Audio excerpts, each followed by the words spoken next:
Hi, my name is Wagih Halim Boukaram. I'm with the Scale Solids Group, and I'm working mostly on adaptive sketching-based constructions for H matrices on GPUs. Um, so when we discretize our some of the equations that we encounter in some of our applications, we end up with matrices that are large and dense.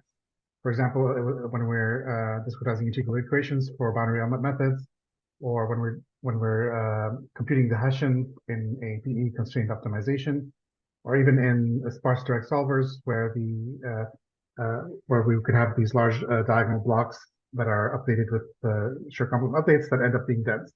And storing and computing and dealing with these matrices is too expensive because they're fully dense, and so you would need order n squared memory to store them, or order n cubed operations to, for example, factorize them. So we want to be able to store and compute with these matrices in a bit more efficient manner, and we can do that with hierarchical matrices, where we'll end up with optimal storage complexity, for example, order n for H2 matrices. And we can also compute with them, do mapbacks with them, factorize them, and also in order n time. So these matrices, they typically have low rank structures that we can exploit to represent the matrix in a more efficient format.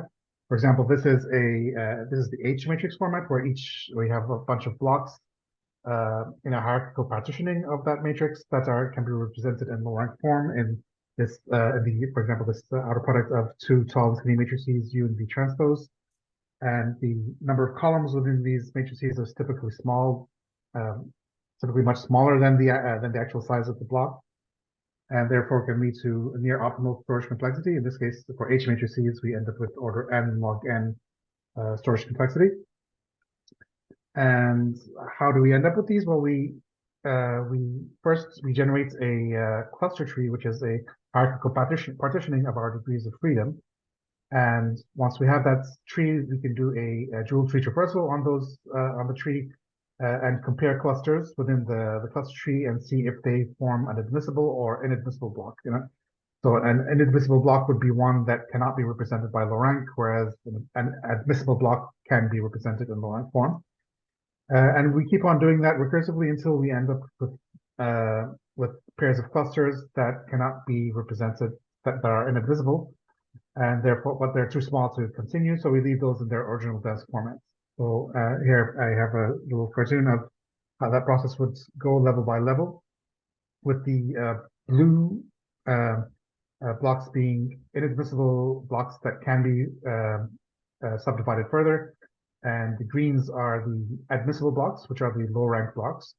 And finally, the red are the inadmissible blocks that are too small to subdivide further.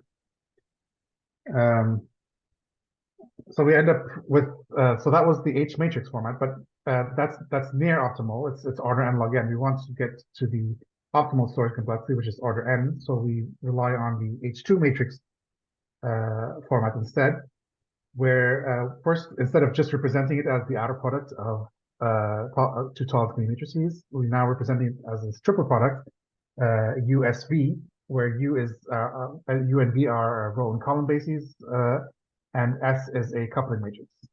And each of these, the basis vectors, they're not represented exactly, they're not represented explicitly within our trees. They're represented implicitly as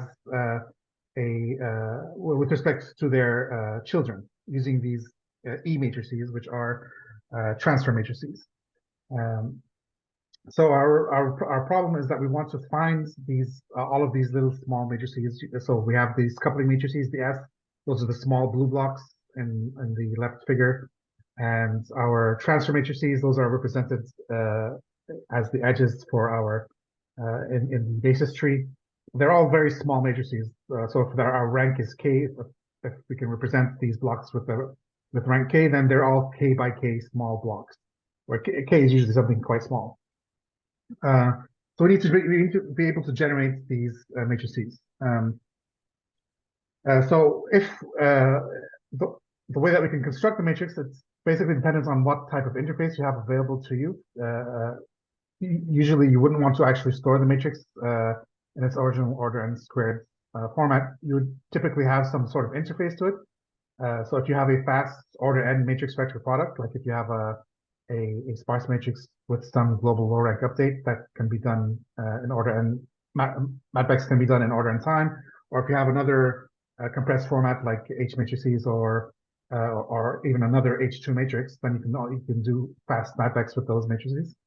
And you also need a constant time matrix entry evaluation to be able to use this method. So the first thing that we do is we want to take our samples. So when we have our fast matrix vector products, we compute a bunch of samples with a random vector, and we do a interpolated decomposition on those to determine the important rows and columns of that block of the block that we've sampled. And we do that using the pivoted QR decomposition, and essentially it basically tells us which of the columns of the matrix that we're decomposing are important, and then we're going to approximate the remaining columns, the redundant columns, as the product of those important columns with our interpolation matrix, which here we're calling T. So we gather all of these interpolation matrices per block, row, and column at a certain level of the matrix, and then we scale the rows and columns by these interpolation matrices. So you end up zeroing out all of the redundant portions of the block, row, and matrix of the block, row within that matrix. So here, for example, I'm multiplying the first block, row, and column by these special matrix, interpolation matrices, and that zeroed out the redundant portion of the first block, row, and column. And we continue to do that for the entire level of the hierarchical matrix. So here we have a bunch. You can see that it's basically all zeroed. All of the redundant portions are zeroed out. We take the coupling matrices are basically just the remnants of the skeletonized matrix. So, for example, here you can see from the leaf level, we grab all of the coupling matrices, so those are stored as the S matrices, and then they're removed from the samples that we've computed previously, and we end up with just the next level of the matrix tree, which we can then process in the same way. Now, to be able to implement this on the GPU, as I said before, all of these matrices are very small, these small k by k matrices. So if we launch a kernel for each of the operations on these matrices, then most of the time is actually spent in the actual launching of the kernel. So you can see here, this is a profile of a single operation, and you can see that in brown we have our launch overheads versus the blue, which is the actual computation that's being done. So essentially, what happens is that all of our work becomes serialized, and we don't really use the GPU all that well. To overcome that, we flatten each of the matrix trees by level, and then we just launch all of these operations using batched kernels. So the batch kernel will take all of the operations that can be executed in parallel within a certain level, and then execute them with a single kernel launch. So the majority of the work is basically just writing all the code for the batched operations that we need to do for the skeletonization. These are some results showing that we do indeed get the linear growth that we're expecting, both in terms of construction time and memory. And our future work is to integrate it into sparse solvers like SuperLU and Strumpack, implement it on a distributed machine on multiple GPUs. And if you want to check out the library, it's available, it's open source, and it's on GitHub. Thank you.